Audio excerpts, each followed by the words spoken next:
It's 2025. It's your year. You are finally going to be through hiking the Appalachian Trail this year, and I am so excited for you. I'm so jealous.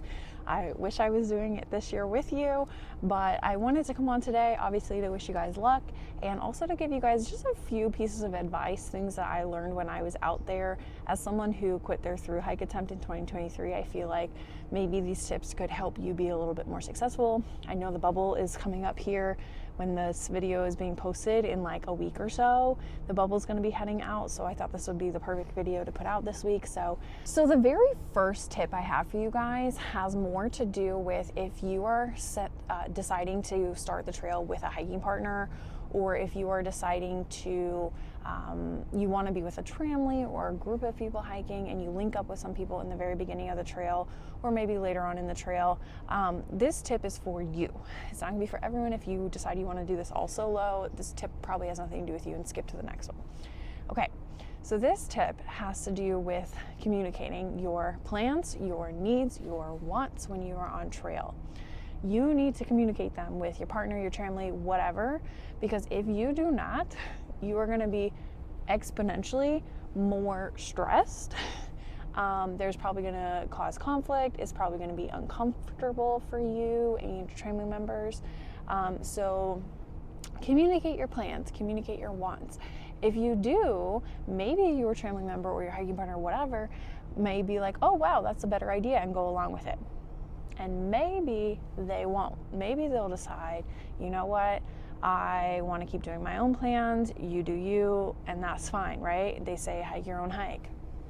That's fine. Everyone can do what they want. So with that being said, if you do communicate it and your hiking partner or whomever decides they don't want to do that plan, you have to be okay with either doing what they want and like not doing what you want, or you kind of just have to be okay with hiking alone and doing your own plans until you find the group of people that you're meant to hike the rest of the trail with, or you end up hiking alone for the rest of the trail, and that's just fine too, right? So that's just a little advice there. I know communication for me was something I struggled with, communicating what I want. I thought I was doing a good job of it. I guess I wasn't.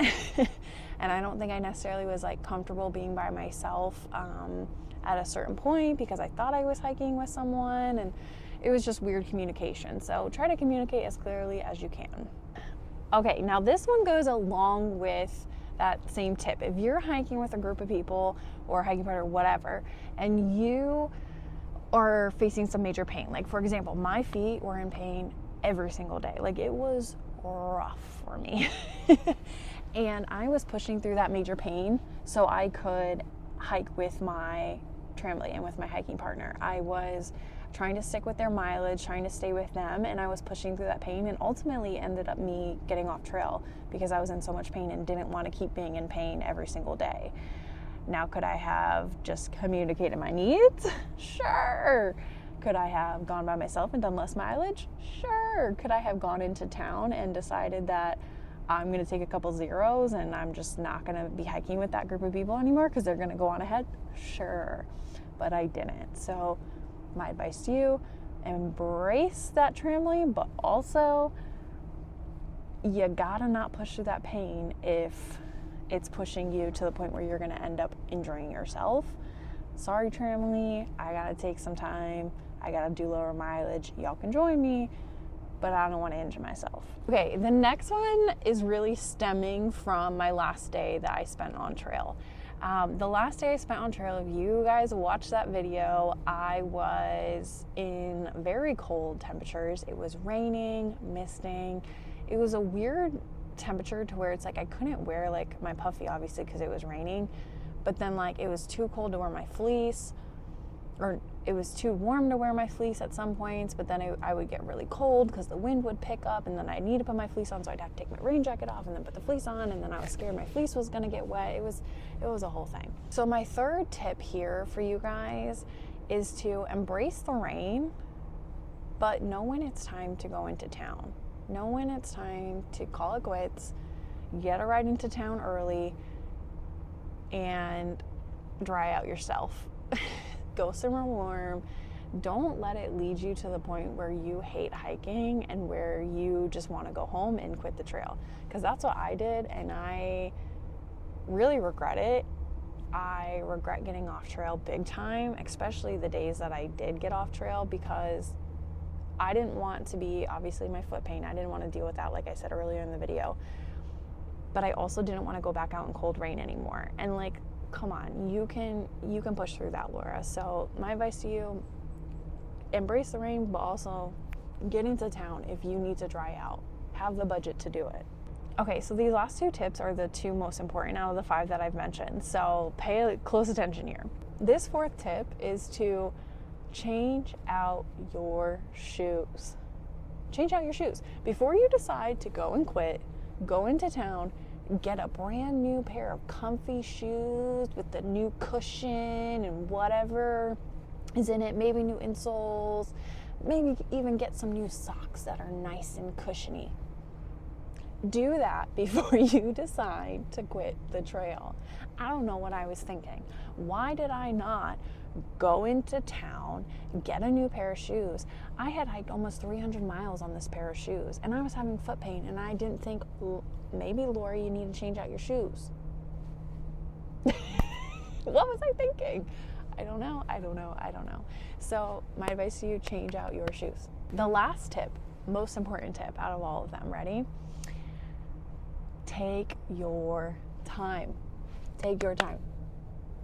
That means do low mileage. Take those view spots, take those blue blazes, go spend time at them, and don't rush through them. The amount of people that told me they skipped Long Creek Falls on day 2, hiking to Hawk Mountain Shelter, and they skipped Long Creek Falls before that, guys, you're hiking less than 8 miles that day, and you didn't go take the 0.1 blue blaze to a beautiful waterfall.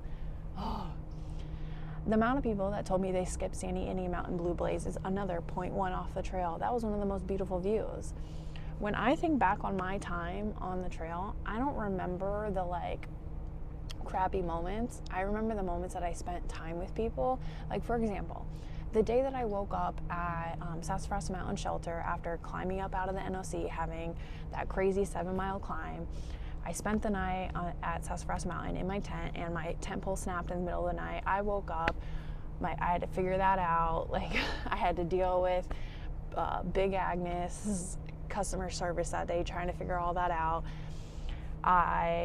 We were trying to push too much mileage that day, and my feet were killing me, and I was crying, and yada yada, like all this stuff, right? We ended up going into town a day early, and slack packing the next day.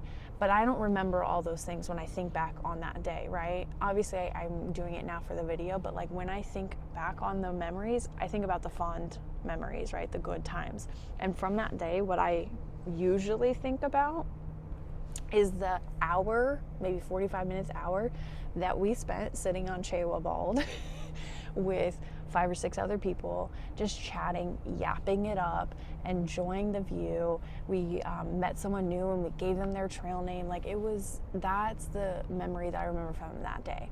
And then hiking down into Stokoa Gap, and there was someone there hanging out. I don't think there was any trail magic there. I don't remember quite. But even the trail magic, I don't know if there was or not there, but we spent the time sitting there at Stokoa Gap, eating snacks and eating lunch and chilling. And those are the memories that I think about, is the times that I spent with people. So take those times where people are just sitting and hanging out and taking breaks, and spend that time with them. Sit at a viewpoint, take those blue blazes, take photographs and videos of the people around you, because that's what you're gonna remember, is the people around you. It's not gonna be, oh, I remember that one view out of the millions of views you're going to get on the AT. It's the people around you. So that's my little tidbits. Take it for what it is. I'm so jealous, like I said earlier. Enjoy your through hike. I am wishing I was out there. Hopefully in the next couple years I'll be able to get back out there and attempt this through hike thing again. But enjoy the year, and I cannot wait to watch you guys' journey. If you are planning on posting videos, please comment your channel down below, because I would love to follow you and watch along on your journey and cheer you on. And that is going to be it for today's video. I hope you guys enjoyed it. Good luck, Bubble, out there, and I will see you guys somewhere on trail. Bye.